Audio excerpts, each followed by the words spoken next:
So what I'm thinking of doing is running for state representative. As I've said in previous videos, state representatives really don't do all that much. They propose laws on the federal level, they vote on them, and then it's out of their hands. So, I can't really make any promises as a state representative. Only what my goals would be indirectly by having state representative political power, and then when I'm old enough, try to run for governor, because I do not meet all the qualifications yet, and the only one I don't meet is age limit. So when I can run for governor, then I can try to incorporate all these crazy laws and deregulations and things I want to do, and try to use my state as a cornerstone for liberal socialism. And then from there, see how that works out. See how that affects the national economy, see how that affects other states' interpretations of their state laws. It will affect tourism, it'll affect outporting, exporting, importing, blah blah blah. So this is more so the prenup. This is more so the prelude, the beginning. This is like episode 1, So I can't really say what I will do right now, only that vicariously through being in the state representative floor, I can try. Essentially, what I want to do is get rid of all the tobacco laws, get rid of all the drinking age limits, all the drinking laws, definitely legalize weed. Like I said, I don't want to turn weed into the new painkillers. That's a big fear of mine. A big fear of mine isn't so much that people will be exposed to a drug substance as it is an elite few will benefit from said drug substance. So I don't want to legalize weed in the sense of letting pharmaceutical companies get a hold of it. That way them and the doctors can, shake hands and plot against the poor. And meanwhile, if you get caught with weed that you do not rightfully need, as in medical marijuana, you go to jail. Oh, but the doctors and pharmaceutical companies, they come out smelling clean as a whistle. So, what I'm saying here is that I would decriminalize weed. I probably shouldn't even use the term legalize. Decriminalize it. If you smoke it, if you're caught with it, if you're using it, selling it, nothing will happen to you. It is not a criminal offense. That would be my hope. Not trying to get it into the hands of corporations that can then exploit that position. So this is not to say that I'm a free marketer by any means. Oh, no. I want to raise taxes on the rich. I want to bring back unions. We haven't had a real union since 1970. Everyone bitches about teachers, how they get away with murder. But you know what? I like teachers' unions. I like the fact that they stick out for teachers, and that teachers can get away with the things that they do. We should all have such privileges. We should all have such security in our jobs, seeing as we have to get up every day and fucking go to work and deal with all this bullshit. We should at least have the solace that, we won't get fired. We won't have to do a whole bunch of bullshit and spin backward for our employers and things. And that's why we need more unions.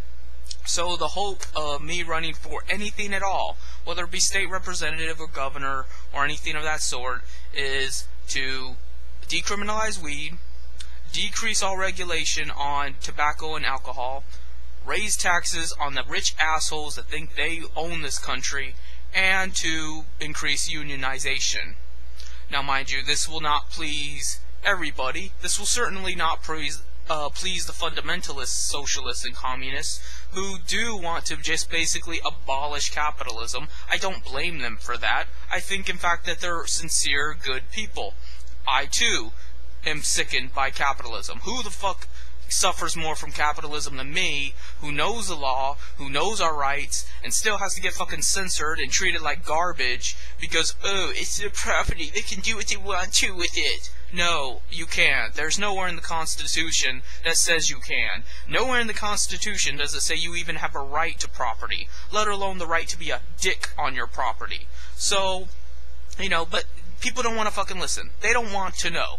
So, you know what? Screw them. We know better. So, I'm going to do what I can to improve the situation of guys like us' lives. I'm going to try to improve our lives by securing your job, by giving you reasonable pay, That way you have pensions when you get older. You don't have to worry about losing your Social Security, and things like that. And I will try to change the social demographic a little. As it is, like I said, I want to target like diabetics and overweight people because they make up more people in this country than anybody else. 1/3 of the population is either diabetic or prone to diabetes, but yet we still act like it's the fat people disease. We still act like it's just some kind of pseudo-scientific disease that is not a big deal. But meanwhile, every single day, some diabetic is getting a foot cut off or going into a diabetic coma, and we're ignoring it. We worry about cancer. Cancer is the big magical disease that scares everybody. And you know what? There isn't many methods to treat cancer other than blasting you with radiation or trying to prevent cancer. But diabetes is something that can be controlled. People control their diabetes through pills, through insulin injections, and through proper dieting. And you know what? If we can do something about it, we should do something about it, rather than worry about the magical, supernatural entity known as cancer. Now, am I saying that cancer is not a big deal? Am I saying that people that have cancer should be ignored? No. But what I'm saying is that diabetes is a realistic disease with a realistic solution. So, let's do something about it. And as well, if we care so much about the obesity rates in this country, instead of just picking on fat people and acting like they need to get up off their ass and do something, maybe we should help them get up off their ass and do something. I'm not talking just tell them they're fat and tell them to go exercise. I'm talking establishing public gyms that are affordable, if not absolutely free, and like the YMCA, but in fact they can actually afford to go and work out if they so want to. Or you know what? Lower the price of fresh fruits and vegetables. We can control the market to lower the price of good food and increase the taxation of bad food. If you order a pizza, for example, I noticed the taxes are about 10%. I didn't even know food had tax, but I'm okay with that because 10% is a pretty good number for something that's bad for you. I mean, you're costing the economy in the long run by giving yourself a heart attack, and, I don't know, I don't have a problem with it. I love taxes, I'm not gonna lie. And, so fine, have 10% tax on pizza, or some other bad-for-you food, but how about no taxes on vegetables and fruits so that people can buy them and get healthier, and they'll feel better, and they'll think better. They'll be more, they'll have more clarity. They'll, move around more. They'll be happier. Depression will go down. Bad health will go down, and they don't have this lingering command to do it. It's not something that they're forced into through peer pressure and through that they're less than if they're overweight or unhealthy. That's the main problem. My main problem isn't that, people are overweight. It's that we give a shit. You know what? You're gonna die anyway. Let me just get right out there and say that. You're going to die. You don't know when you're going to die. I don't know when you're going to die, but it's gonna happen. It can be at 90, or it can be tomorrow. You don't know. Now, maybe smoking and drinking a bottle of whiskey a day and eating bad food all day long like candy bars and ramen noodles is not the best way to live till 90. But you know what? It's not really going to make that big of a difference. It's going to help a little bit. It's definitely going to help, hospitals and things not have to pay so much to put you on a respirator and things like that. But ultimately, it's not going to save your life. You may live a little bit longer, but are you really living if you're busy worrying about living as opposed to just living? What's the point of having an extra 10 years if you're spending those 10 years trying to worry about your health? And, the only thing it promises you is that it'll be a better life. You will feel better. You will do more because you will have the health to do more.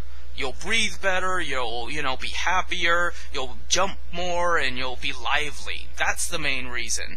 Not to benefit society, not to please the masses that think you're just a slob.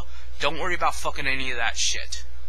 That's why I don't really care if our children are obese. Oh, the poor children, the obesity crisis. It's all bullshit. It's there to distract you. You know what's killing us? Having to work fucking 9 hours a day, 6 days a week. That's what's killing us. We can't live our lives. We can't go out and have fun with our friends, have sex with our wives. We cannot think. We cannot delve into the psyche of our own emotions. We cannot express ourselves. We cannot engineer new products because we're too busy fucking toiling away, producing for this mass society that doesn't give a fuck about us, and then turns around and says that we're fat, lazy, and stupid. That's some twisted shit, man.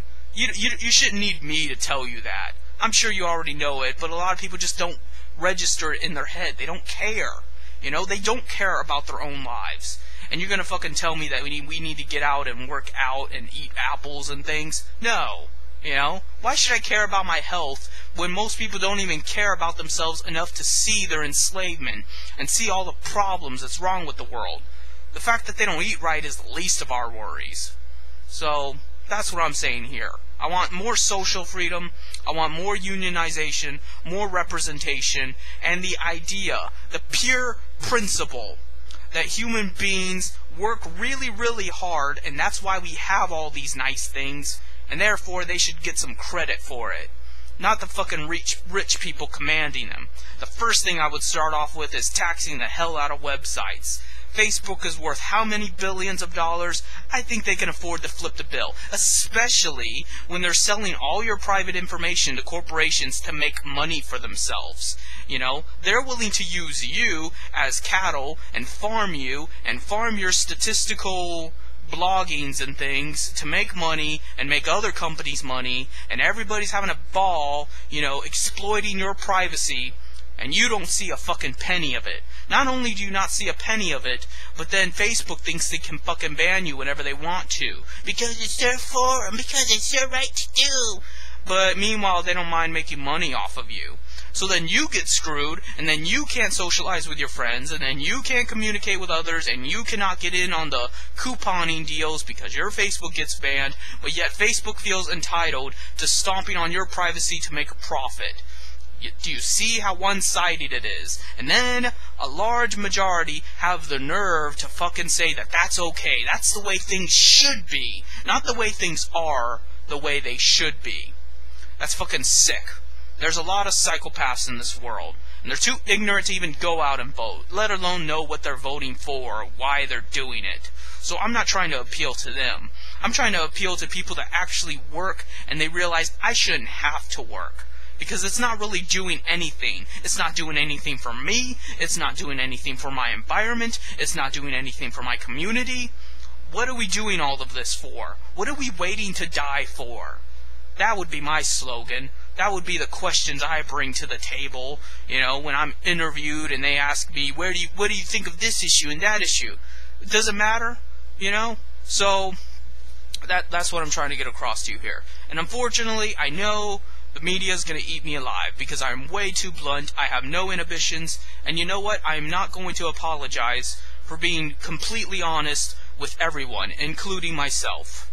I'm just not going to do it. I'm not going to give a shit what people say to me or what they say I'm like or what I want to do, because you know what? It can't be any worse than the way it is now. It's just the way it is. We're already slaves. We're already doomed to die one day. Most of our lives are completely meaningless. We're unloved, unappreciated. We've been abandoned by every single mythical being we've concocted in our heads. There's no great tribulation. There's no Santa Claus. There is no heroic people that are going to come and make everything better. You have to make things better. And you can start with voting for a guy that actually gives a shit, that actually gives you the heads up, and is completely honest with you. I cannot promise you that in itself will make things better. I'm just one guy. And you know how many fucking state representatives there are? A lot of them. A lot of them all voting at the same time. My vote cannot mean anything unless I get at least half of the other state representatives to do it with me. So I'm not promising you anything. But I am telling you that this is the way the world is. This is how I am. And you know what? Your vote doesn't matter until it votes for me, and then I can vote for something that matters. Because that's what happens when you live in a democratic republic. Your vote in and of itself cannot mean anything. There is no incentive for your governor or for your state representative or your senator to vote in accordance to your beliefs. Once you vote for them, you just have to take their word for it. I'm going to say that right now. If you vote for me, there is no guarantee I will do what you tell me to do. The only incentive I have is that you probably won't vote for me the next time around. But who knows how much fucking damage I could do by then? Who knows how much I made in bribery and lobbying money, you know? So that's why all this shit happens. Because we just have to take people's word for it. And that's why I hate the internet so much. Because we just have to take their word for it. That they'll enforce the terms of service equally for everybody. And that whenever they don't, oh, everyone just turns their head and pretends it didn't happen. Well, you broke the terms of service. What terms of service? What did I break? Explain to me exactly, in detail. No, I don't have time for that. You just broke the terms of service. You're a troll. Carry on. You know? That's the thing. That's why our society is fucked up. You gotta think about those kind of things. I know it's hard. It's depressing. It's infuriating. But it's the truth. That is the reality of our wretched existence. So, if you want to get up off your ass and do something, instead of trying to lose 20 pounds, why don't you try to lose 20 pounds of baggage that evil people control every sector of your life? That'll make you feel a whole lot better, you know, than quitting smoking and starting to eat more right and things like that. So, that's my first video campaign for my eventual run for state representative.